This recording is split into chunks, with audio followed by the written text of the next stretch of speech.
안녕하세요 여러분, 보스입니다. 이번 시간에는 회로 이론의 23편으로 인덕터의 직렬 연결 그리고 병렬 연결에 대해서 우리가 어떻게 등가의 인덕턴스를 계산해낼 수 있느냐에 대한 설명을 자세하게 드릴게요. 우선 여기 오른쪽 위에 이제 띄워드리고 있는 그 배너 영상, 이 카드 배너 영상에서는 저희가 어떤 걸 스터디 했었냐면 등가 저항에 대해서 스터디를 했었죠. 이렇게 여러 개의 저항들이 연결되어 있는 구조에 대해서 뭐 하나의 등가 역할한 저항을 어떻게 만들어낼 수 있을 것이냐 하는 부분에 대한 것이었죠. 뭐 그러니까 지금 이거는 병렬로 연결되어 있는 거고 여기는 직렬, 이런 식으로 직렬 병렬이 섞여 있을 때 이렇게 좀 더 복잡한 구조에 대해서 우리가 고려를 할 수가 있잖아요.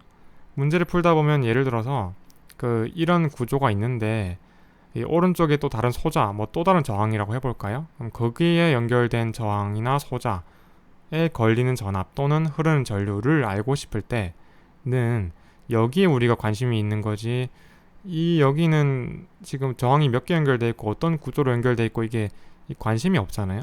우리는 만약에 오른쪽 소자에 대한 전압이나 전류를 알고 싶다 그러면은 그거를 알고 싶은 거지, 이 왼쪽은 그냥 뭐예요, 그죠? 등가 역할을 하는 하나의 간단한 소자로만 표현해도 상관이 없는 거예요. 그게 이제 아까 띄워드린 배너 영상에서 설명을 드리려고 했던 이유죠.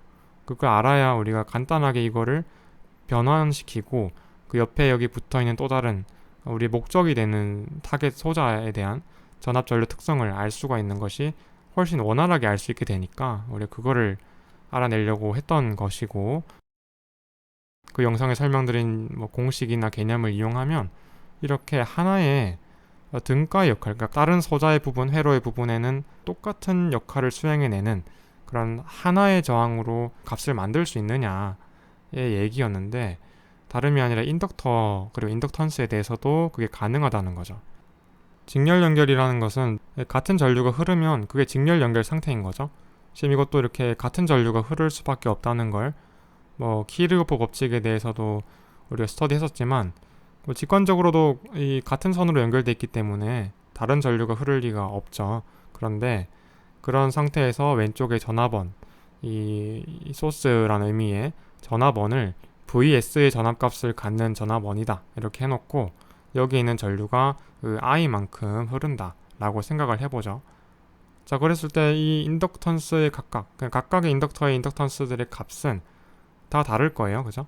뭐 일반적으로 L1, 두 번째 인덕터는 L2의 인덕턴스 값을 갖고, 마지막에 뭐 일반적으로 N개가 있다, 라지 N개가 있을 때 마지막은 LN이라는 인덕턴스 값을 갖는다고 했을 때, 그러면은 각각의 전압도 다르게 걸릴 거예요. 왜냐면은 인덕턴스의 값은 지금 띄워드린 배너, 여기 지금 띄워져 있는 두 번째 배너에 의해서 인덕터에 걸린 전압이 L 곱하기 DI/dt, 그러니까 LDI/dt라는 말로 우리가 외웠었죠. 그런데 그거는 이제 인덕턴스 값이 각각 다르고 전류는 똑같으니까 다 다르겠죠, 당연히. 그러면 과연 이렇게 직렬 연결 상태로 되어 있는 인덕턴스들을 하나의 등가 인덕턴스로 만들 수 있느냐에 대해서 좀 더 자세하게 설명을 드려볼게요. 우선 KVL이라는, 그러니까 지금 여기에 추가로 제가 하나 더 띄워드릴게요. 이게 KVL이라는 키르호프 전압 법칙을 이용하면 이 전압 원의 값이, 전압값이 이 모든 전압을 다 합한 것과 같다는 식을 여러분들이 작성하실 수가 있죠. 그 전압 값도 이제 L이라는 인덕턴스 값과 전류의 변화율, 이게 V1이고 이게 V2고 이게 Vn인 거잖아요. 그리고 I가 다 같은 값인 이유가 뭘까요? 그죠? 직렬 연결이니까 당연히 성립하는 거죠. 그래서 제가 파란색으로 강조를 해놨어요.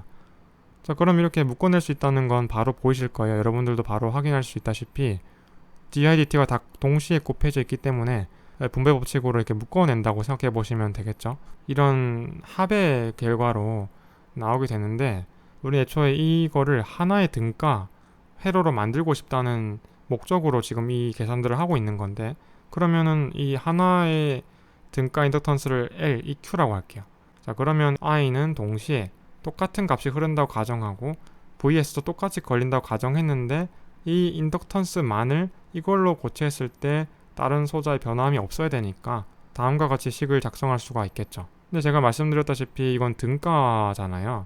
그러면은 이 vs랑 이 vs랑 똑같다는 의미가 되고, 그 말은 즉슨 이거랑 이 L1부터 LN까지 더한 그 합의 결과랑 이거랑 같기만 한다면 변환이 가능하다는 얘기가 되니까, 결국에는 우리가 이 위의 회로를 이렇게 바꾸려면 아래의 공식을 이용해주면 되겠다라는 이런 결론에 도달할 수가 있죠.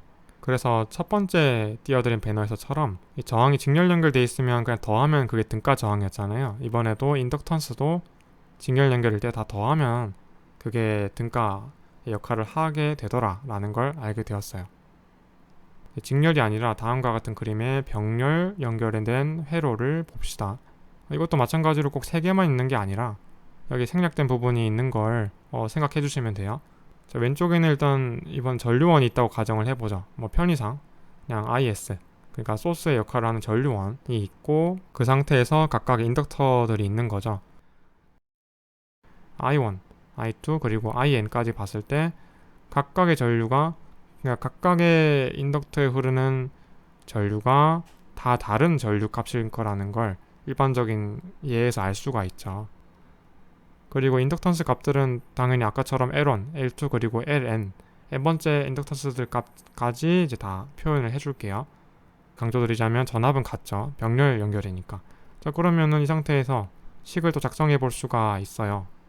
다름이 아니라 이렇게 KCL을 작용해주면 IS는 I1부터 IN까지 이 전류들을 합해준 게 결국 이 전류원의 전류 값과 같다는 걸 설명할 수가 있어요. 왜냐하면 IS가 이 마디에 들어가면 이 마디에 들어간 전류는 나머지 다 여기로 나와야 되잖아요. 근데 그걸 이용하는 거예요. 그럼 KCL을 이용하면 당연히 직관적으로도 이렇게 식을 작성할 수가 있는데, 자, 이 상태에서 이거를 하나의 기호로 시그마라는 표현을 이용을 해볼 수 있죠. 아마 두 번째 띄워드린 배너였던 걸로 기억을 하는데, 영상을 보시면 바로 이런 식으로 쓸 수 있다는 걸 우리가 배웠었어요. 양단에 걸린 전압이 V의 LDI DT인 것 뿐만 아니라 흐른 전류는 그와 반대로 전압을 시간에 대해서 적분해주면 되는 거였고, 대신 분모의 인덕턴스 값이 들어갔었죠. 그러면 그 상태에서 이런 식으로 넘어갈 수가 있어요. 자, 왜 그러느냐면 시그마라는 건 고등수학 때 우리 다 배웠다시피 선형성이 있죠.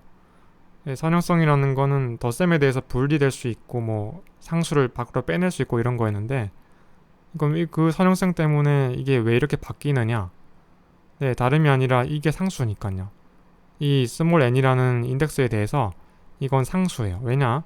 V는 다 똑같이 걸리는 게, 그래서 우리가 병렬 연결에 대해서 고려하는 거고, 병렬 연결은 V라는 똑같은 전압값을 걸리게 되는 거니까, 그러면 이런 식으로 밖으로 빼낼 수가 있죠. 다만 이 스몰 n이라는 첨자는 각 인덕턴스들의 분모에는 들어가 있으니까 그걸 합하는 건 이렇게 밖으로 또 이렇게 따로 이렇게 곱해지는 걸로 생각할 수가 있고, 그리고 이 오른쪽에 더해진 항 같은 경우는 고정 댓글에 추가로 설명드린 대로 이 초기 시간에 대한 전류 값이기 때문에 추가적으로 써줘야 되죠. 이걸 지금 애초에 우리가 왜 하느냐, 이 여러 개 연결되어 있는 병렬 연결 상태의 인덕턴스들을 하나의 등가 회로로서 등가 인덕턴스를 구함으로써 간략하고 싶다는 얘기였잖아요. 그러면 LEQ는 그죠, 또 관계식 이용해서 써보면 되겠죠.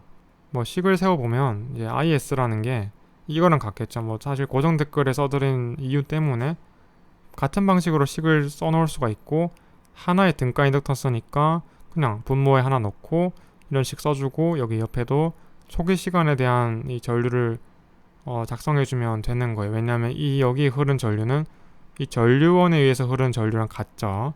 이건 직렬 상태니까 지금 이것만 봐서는.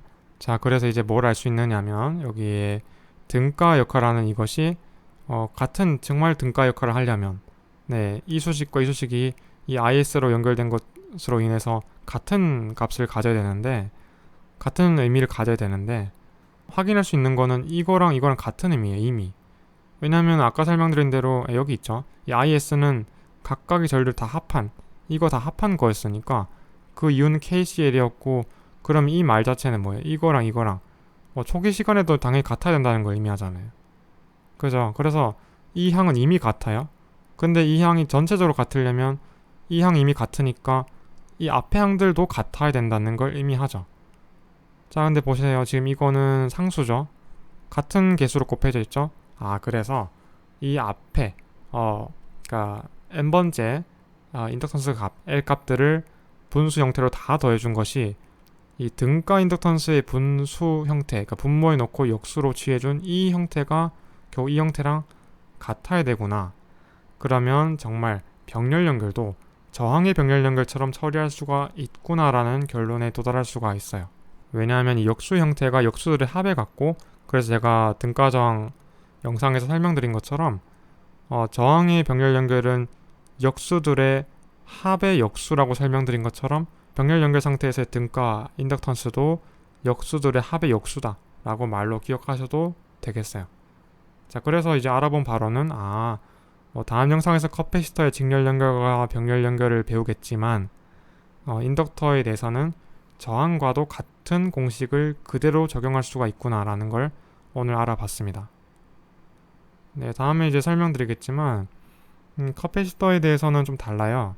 제가 강조드리고 싶은 거는 이 인덕터는 우연히 직렬과 병렬에 대해서 특히나 전압 전류 관계식이 비슷한 형태 또한 선형성을 가지기 때문에 같은 공식을 적용할 수가 있었는데 커패시터에 대해서는 전혀 반대되는 등가의 공식을 차용해야 되기 때문에 우리가 앞으로는 좀 주의해야 될 필요가 있다는 걸 미리 말씀을 드립니다.